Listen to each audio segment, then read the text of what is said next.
আশা কৰিছিলোঁ যে মহামান্য আদালতে কিবা এটা পজিটিভ এটা ৰিপৰ্ট আহিব, কিন্তু আজি যিটো শুনিলোঁ আমি অলপ সকলো দুখিত। এইটো মানে আমাৰ কাৰণে শেষ পইণ্ট নহয়। আমি সকলো বিচাৰোঁ ৰঞ্জন দৈমাৰী ডাঙৰীয়াই আমাৰ শান্তি প্ৰক্ৰিয়াত জড়িত হৈছে। এই অঞ্চলত দীঘলীয়া সময় এটা সংগ্ৰাম কৰিছে।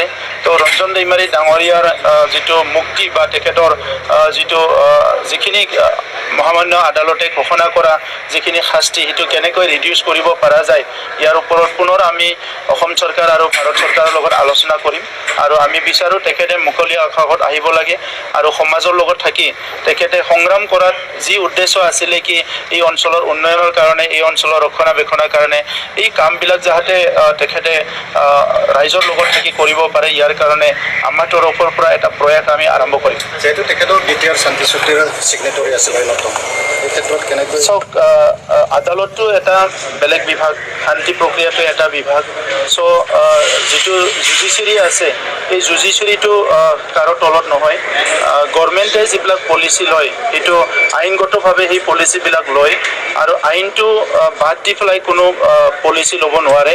সেইকাৰণে এক্সিকিউটিভ আৰু জুডিচিয়াৰী ইয়াৰ যিটো পজিশ্যন সেইটো নিজৰ নিজৰ জেগাত আছে। তো সেইকাৰণে আজি শান্তি চুক্তি কৰিছে গভৰ্ণমেণ্টে, আদালতে এটা ৰায় দিছে। তো এই কথাবিলাক আপোনালোকে আমি সকলো জানো যে নিজৰ নিজৰ পজিশ্যনত সকলো এটা পজিশ্যন লৈ আছে আমাৰ জুডিচিয়াৰী আৰু এক্সিকিউটিভ। তো ইয়াৰ মাজতে আমি কেনেকৈ এজন ব্যক্তিয়ে শান্তি চুক্তিত আছিল হিচাপে তেখেতক কেনেকৈ আমি আমাৰ তেখেতৰ যিটো প্ৰাপ্য বা তেখেতে যিখিনি আমাৰ যোগ্য, যি তেখেতে যে মুকলি আকাশলৈ আহিব লাগে বা সমাজৰ লগত এটা কাম কৰিবলৈ সুযোগ পাব লাগে, ইয়াৰ কাৰণে আমি সকলো মিলি পুনৰ আমি এটা বিবেচনা কৰিম আৰু ভাৰত চৰকাৰ অসম চৰকাৰৰ লগত আলোচনা কৰিম। আমি তেখেতক মুক্ত আকাশত থাকি বৰ্তমান যি চৰকাৰ চলি আছে, চৰকাৰৰ জৰিয়তে জনসাধাৰণ উন্নয়নৰ কাৰণে যিখিনি সামাজিকভাৱে কাম কৰা এটা অধিকাৰ, এটা সুবিধা পাইছে, তাৰ লগত জড়িত হোৱাটো আমি আশা কৰিছিলোঁ। কিন্তু সেই আশা আমি ফলৱতী হোৱা দেখা নাপালোঁ। তথাপিও আমি প্ৰচেষ্টা ৰাখিম। আমি জানো যে চৰকাৰ এটা চলাব লাগিলে, চৰকাৰ এটাত আমাৰ লেজিছলেটিভ, এক্সিকিউটিভ আৰু জুডিচিয়াৰী তিনিটা বিভাগৰ যিখিনি পাৱাৰ এণ্ড অথৰিটি ইকুইভেলেণ্ট হয়, কোনো কাৰো তলত নহয়। আৰু সেইকাৰণে যদিও তেখেতে চুক্তিৰ স্বাক্ষৰকাৰী হিচাপে পলিটিকেলি যিখিনি ষ্টেটাছ আছিল, কিন্তু জুডিচিয়াৰীয়ে নিজৰ ষ্টেটাছত থাকি নিজৰ কাৰ্যখিনি কৰাৰ কাৰণে আমি যিখিনি আশা কৰিছোঁ সেইটো নহয়। তথাপিও আমি তেখেতৰ আৰু কিবা কৰিব পৰা যায় নেকি, তাতকৈ উচ্চতৰ পৰ্যায়ত আৰু কিবা কৰিব পৰা যায় নেকি, তাৰ প্ৰচেষ্টা আমাৰ চলি থাকিব। আমি সেইকাৰণে তেখেতৰ পৰিয়াল, তেখেতৰ আত্মীয়সকলক নিৰাশ নহ'বৰ কাৰণে অনুৰোধ কৰিছোঁ। আমি চৰকাৰ হিচাপে তেখেতৰ মুক্ত আকাশ আনিবৰ কাৰণে যিখিনি প্ৰচেষ্টা আৰু লাগে সেইখিনি কণ্টিনিউ কৰি থাকিম। ঘোষণা কৰা, ধৰ্ণা দিয়া এইটো এটা পথ, আৰু তেখেতক মুকলি আকাশত আনিবলৈ আইনগতভাৱে কাম কৰাটো এটা পথ। আমি চবেই বিচাৰোঁ কি ৰঞ্জন দৈমাৰী ডাঙৰীয়াই মুকলি আকাশত আহক, স্বাভাৱিক জীৱনত আহিবলৈ তেখেতে এটা ভাল এটা পৰিৱেশ পাওক, সেইটো আমি বিচাৰোঁ। তেখেতৰো উদ্দেশ্য আছিলে, কিবা লক্ষ্য আছিলে যে জাতিক লৈ পেলাই তো এটা আজি পৰিৱেশত তেখেতে জেলত থাকিব লগা হ'ল। আৰু হাইকোৰ্টৰ যিটো ৰায় সেইটো সকলো ফ'ল' কৰিব লাগিব। আৰু কাৰণ আমি চবেই জানো যে এক্সিকিউটিভ আৰু জুডিচিয়াৰী এইটো দুইটা বেলেগ বেলেগ বিষয় হয়, আৰু কোনো কাকো এনক্ৰ'চ কৰিব নোৱাৰে। তো সেইকাৰণে আজি তেনেকুৱা এটা পৰিৱেশ হৈছে। তো তথাপিতো আমি এই কথাটো বা তেনেকুৱা প্ৰক্ৰিয়াটো এৰি দিয়া নাই, সেইটো আইনগতভাৱে এইটো চাব লাগিব। তো সেইকাৰণে মহামান্য আদালতে, আমাৰ হাইকোৰ্টে যিটো ৰায় দিছে, এই ৰায়ৰ ওপৰত এতিয়া সুপ্ৰিম কোৰ্ট আছে। আমি আলোচনা কৰিছোঁ আমাৰ এডভোকেট জেনেৰেলৰ লগত। আমি এই কেছটো সুপ্ৰিম কোৰ্টত আপিল কৰিম, আৰু সুপ্ৰিম কোৰ্টে নিশ্চয় ইয়াত আমাক সহায় কৰিব, বা সুপ্ৰিম কোৰ্টত আমি কিবা এটা ভাল ফল পাম বুলি আশা কৰিছোঁ।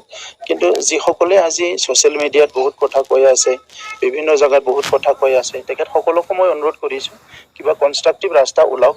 যদি তেনেকুৱা কৰি পেলাই যদি মানুহ জেলৰ পৰা ওলাব পাৰে, বহুত ডাঙৰ ডাঙৰ নেতাবিলাক ওলাই লৈ গ'লহেঁতেন। সিদিনা কৈছে যে চৰকাৰে মানে অমুক কাউন্সিলে ডিচিশ্যন লৈ দিয়ক, তো তেতিয়া আৰু কাউন্সিলৰ মন্ত্ৰীবিলাকে জেলত যায় দেখোন। এটা সময়ত জয়ললিতা চিফ মিনিষ্টাৰৰ সময়তে জেলতে গৈছিলে। তো সেইবিলাক কথা আনিব নালাগে। চলে নহয়, বহুত লিডাৰ আৰু NDP আছে।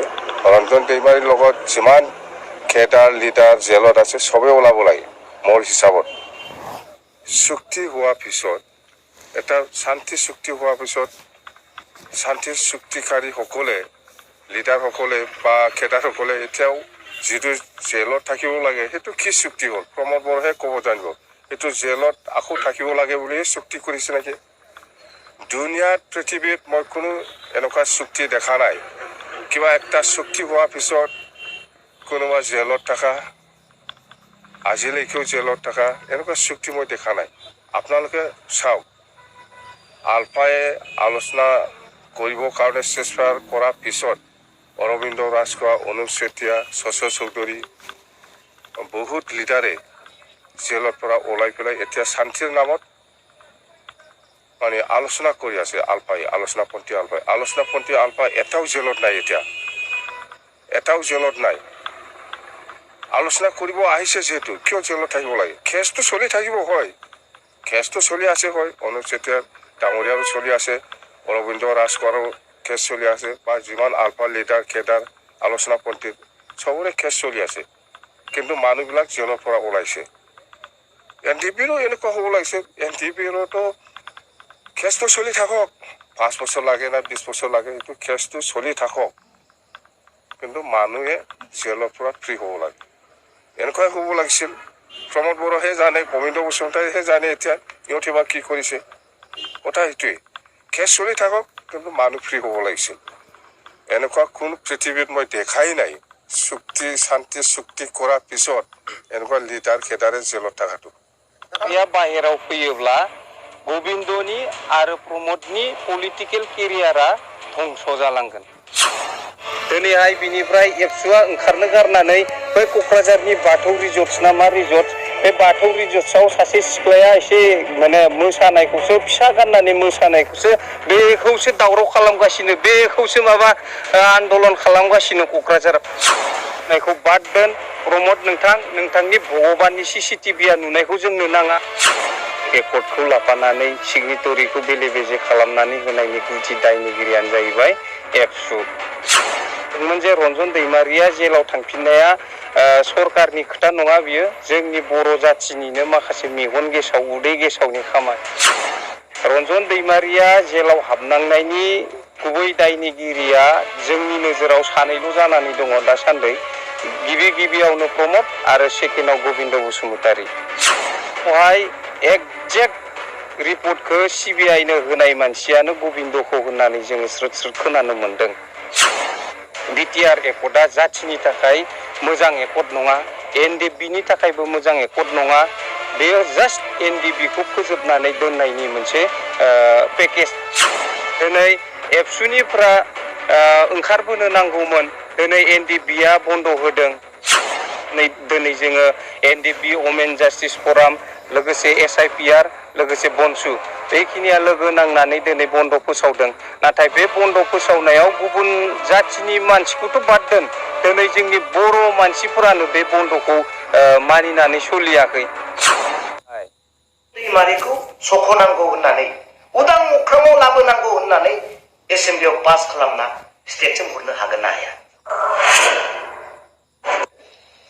आरो बयबो दिनै मोनथिखाबाय, बयबो रायजो राजा दिनै नुखाबाय, जायफ्रा मबाइल नायो, जायफ्रा निउस नायो, बयबो मोनथिखाजोब्बाय जे मानगोनां रन्जन दैमारि, NDPनि फाउन्डार प्रेसिडेन्ट, लोगोसे सासे BTR एकर्डनि सिगनेटरिस, बिथांखौ मैयानि दिनाव गुवाहाटी हाइकर्टआ अरायनि थाखाय जिउ जोबजासिम जेलावनो थाबाय थानांगौनि मोनसे रायदान होनायखौ दिनै नोंथांमोना मिथिखाबाय।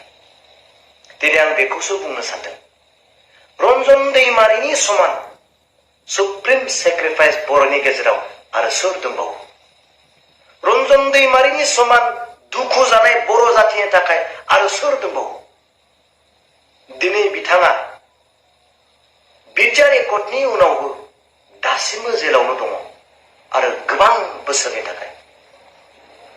दिनै मोनसे फंसे खोथाखौ बिटिआर एकर्डनि समाव लिरनो मानो हायाखिसै? बिटिआर एकर्डनि गेजेरजों रन्जन दैमारिनि गासैबो जालांनाय दायफोरखौ निमाहा होनायजों बिटिआर एकर्डआ समायना जानांगौ, बेखौ मानो लिरनो हायाखिसै? रन्जन दैमारिनि गासैबो गोरोन्थि दायफोरखौ क्रिमिनेल केसफोरखौ दिनै निमाहा होनाय जाथों बिटिआर एकर्डनि गेजेरजों, बेखौ मानो लिरनो हायाखिसै? नैबे गोसो साननायजों आरो नैबे बिखा गोरबोजों मानो बे फंसे बाथ्राखौ सोनो हायाखिसै? जायनि थाखाय रन्जन दैमारिया दिनै बे अबस्था। सोर बुजिगोन दिनै बिथांनि दुखुखौ? बिथांनि देहा जिउ सोलेरा दिनै नोरजिया जालांबाय, देहाफ्रा नोरजिया जालांबाय। मानो थाखाय? गावनि केदारफोरखौ साननानै बिथांमोना मा अबस्था दङ, रायजोखौ साननानै बिथांमोना मा अबस्था दङ, बिथांनि देहाफ्रा दिनै नोरजिया जालांबाय। माब्लानि दिनाव बबे समाव बिथाङा देहानि नोरजिया लोरबां देहाखौ लानानै माब्लानि दिनाव हस्पिटालाइज जागोन दिनै रावबो मिथिस' हाया। सोर मिथिगोन बिनि दुखुखौ? दिनै सोरबा बुजिगोन ना? दिनै रायजो राजाथ' नुगासिनो दङ रन्जन दैमारिया मा जागासिनो दिनै बयबो नुगासिनो दङ। बिनिखायनो आङो दिनै रायजो राजाजों लोगोसे जोंनि बिटिआर गभर्नमेन्टनि गासैबो एमसिएलए एमएलए सिट बयखौबो आं दिनै खावलायनो सानो आरो रायजोनि जानानै बुंनो सानो, थारैनो गमामायैनो नोंथांमोना जुदि रन्जन दैमारिया जेलाव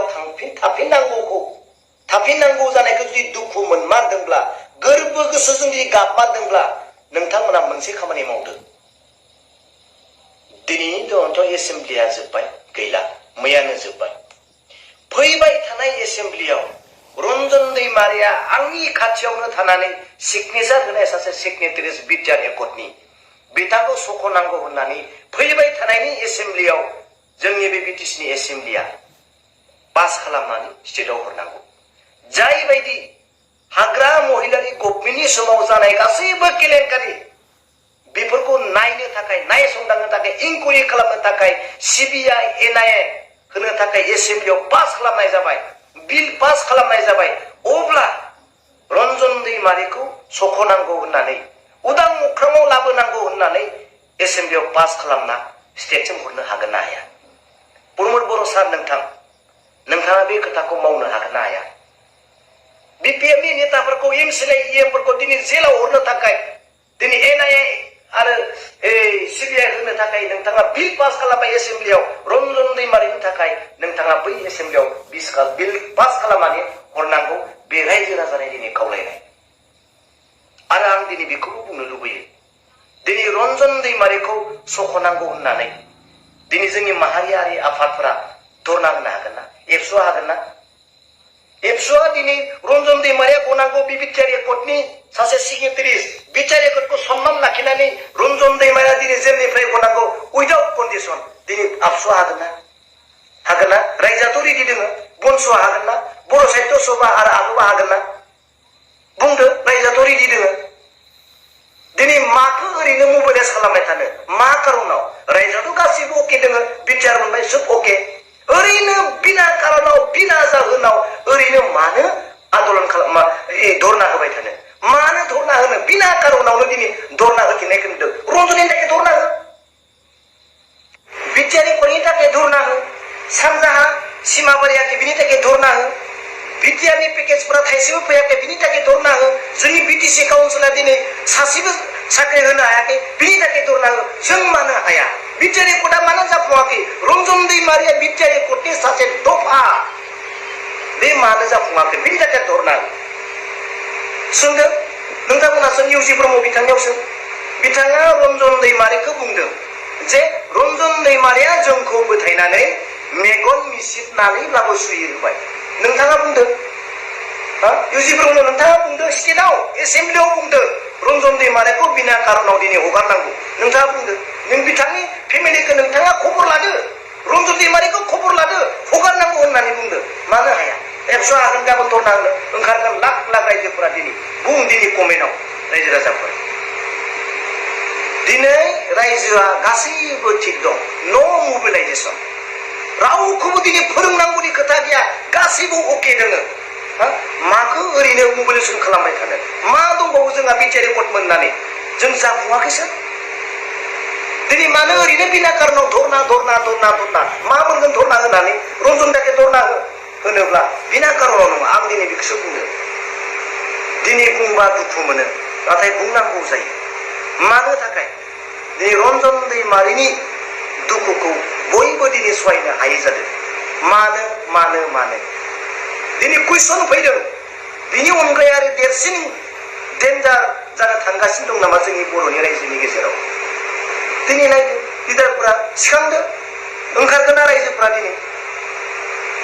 दिनै आं गोबां खोथाखौ बुंबावनो सानाखै दिनै दुखु दङ जेसेबांब्लाबो दिनै दुखु दङ नाय बे निउसखौ होनायनि उनाव मा कमेन्ट फैगोन जायफ्रा नेगेटिभ कमेन्ट होयो एनडिपिनि लाइननि मानसिफोर नोंथांमोना नोट खालामनानै ला बे मानसि बबे लाइननि मानसि जोंनि मानसि नंगौना नङा बेखौ जों उनाव दिहुनगोन आंनि हिन्जाव दङ आंनिफ्राय बांसिन सेक्रिफाइस आंनि हिन्जावा आं नङा आंनिफ्राय बांसिन सेक्रिफाइस आंनि हिन्जावा नाथाय आं माखौ बुंनो नागिरदों बर'फोर नोंसोर गासिबो एक्स आर पि अमुक तमुक गैया गासिबो ज' जानानै प्रमद बर'खौसो दांनांगौ दा प्रमद बर'आ मा खालामदों जोंखौ मा खालामदों प्रमद बर'आ बर'फोरखौ फानबाय नाथाय आं बुंनो थाङोबा गोविन्द बोराय नोङो बारादिन नोंनियाव बहुद सुनि नांदों नोंनियाव ग्रहआ नोंनिया सुनि ग्रहआवसो दङ नों जोंथ' थांगोन जेराव जों सेक्रिफाइस खालामदों नाथाय नोंनिया जे मा सुनि नांदों नोंखौ नाय खिस्थ' नाय नों खिनायखौ मोनामनो मोना नोंखौ नाय बर'फोरखौ मानि थाखाय फानदों नोंसोर मानि थाखाय फानदों मानि थाखाय बर'फोरनि पावारा मानि थाखाय फोजोबना लादों नोंसोर नोंसोर गादिनि थाखाय बिदि नङा रन्जन दैमारि बिफानि थाखाय आं सासे बेलेग गुबुन हारिनि मानसि आं थैगोन आं आलायगोन खिन्थु आफाखौ आं थैना हवा बे आफाया थागोन जोंनि आफा बे बहुद गिदिर आफा आंनि आइ आफा नोंसोर मा सान बे नोंसोरनि खोथा आं जेबो नङा मिया आं बिस्वजित दैमारिखौ आं लोगो मोनदों बेनिफ्राय आं बुंदों मा बुंदों आंखौ जेलाव थां मा फिथाइ बियो जेलाव थांनांगौ नोंथ' फुजानि गेजेराव आंखौ नुनाय लोगो लोगो नोंथ' मोनसे माथो नांगौ मानो माथोआखै मोजां मा जादों बियो बिदि नङा बे बहुद गिदिर पलिसि नोंसोरनिया गिदिर पलिसि जों थैगोन सातजन थैबा जेबो जाला जेबो अरजाला खिन्थु रन्जन दैमारिना आसु गाबनायखौ नोंसोर नुवाखै बर'फोरनिया आइफोरा बिनानाव आफा गासिबो मिथिदों नाथाय आं दुखु जानानै आंनि न'खरखौ नाय नोंसोर मा खालामदों आंखौ आंनिया बारा गोबाव जायाखै फैनाया मात्र 16 मासल' जादोंमोन 16 मासाव नोंसोरनियाव थांदों खिन्थु फोरोंगिरि सारा आंखौ बहुत मदद होदों आं फोरोंगिरि सारखौ गाज्रि मोना फोरोंगिरि सारा आंखौ लिरना होदों जे नों मावना जा फोरोंगिरि सारा बहुत बुंदों प्रमद बर' सारखौ आं लोगो हमना थांदों बेनि मा खोथा बेहाय माने नों 2 मिनिट थाखाय मानो रायज्लायनो हायाखै आंखौ आं थारमाने गुबुन हारिना आं बाङालि जानाय थाखाय नोंसोर डिनाय खालामदों डास्टबिन सानदों नाङा आंखौ नोंसोरनि थाखाय आं नांदों सोर नांदों नोंसोरनि थाखाय सोर हारसा नांदों सोर एक्सजेट नांदों नोंसोरनि थाखाय हारसा सोरबा नांदों नामा नाङाखै हारसाफोरा नोंखौ आथिं सिङावसो लांदों नों फानजादों बेखौसो बुंदों आरो बेनिफ्राय बारा बुंला आङो देहा बारा मोजां नङा नाथाय बर'फोर जेसेबां बर'फोर दङ गासिबो ज' जा आंनि न'खरखौ बादो आंनि गथ' गथायनि सोरबानि न'खराव मावना जागोन सोरबानि न'खराव हाजिरा मावना जागोन बेल'सो आंनिया खिन्थु नाथाय नोंसोर सानबाय था मा खालामदों आं रायजो राजा नोंथांमोन दिनै नोंथांमोना मा सानो नोंथांमोना मा बुंनो सानो नोंथांमोना ओरैनो सिरि थानो सानो ना माबा मोनसे नोंथांमोना बुंनो सानो जोंनि बड'लेण्डनि थाखाय जोंनि लिडार रन्जन सार दैमारिनि थाखाय नोंथांमोना मा बुंनो सानो माबोरैहाय जों बेखौ बख'नो हागोन माबोरैहाय बड'लेण्डखौ मोननो हागोन नोंथाङा सानदोंना दिनै राजु सरकार बे गुबुन जातिनि मानसिब्लाबो जों बर'खौ खौसे जानो थाखाय बिथाङा खावलायदों। जों बर' खौसे जानो हागोन ना? खौसे जानानै जौगालांनो हागोन ना? बिथां सारखौ बख'नो हागोन ना? बड'लेण्डखौ जों मोननो हागोन ना? निस्सय जोंफ्रा चान्सआ दोङो खौसेथि जानो हायोब्ला। बेखायनो बे भिडिअनि कमेन्टनि गेजेरजों नोंथांमोना फोरमायदो आरो मानसिफोरखौ मिथिहोदो नोंनि गोसोनि साननायखौ। नों लिरनानै हो कमेन्ट आरो मानसिफोरनो शेयार खालामना हो नोंनि गोसोनि साननायखौ। जुदि नोंहा बड'लेण्डनि बादै बर' रायजोफोरनि बागै नोंनि गोरबोआव गोसोआव अननाया दोङोब्ला, सानखांनाया दोङोब्ला बे भिडिअनि गेजेरजों नोंनि गोसोनि साननायखौ फोरमाय। भिडिअखौ नायनायनि थाखाय थेंक इउ।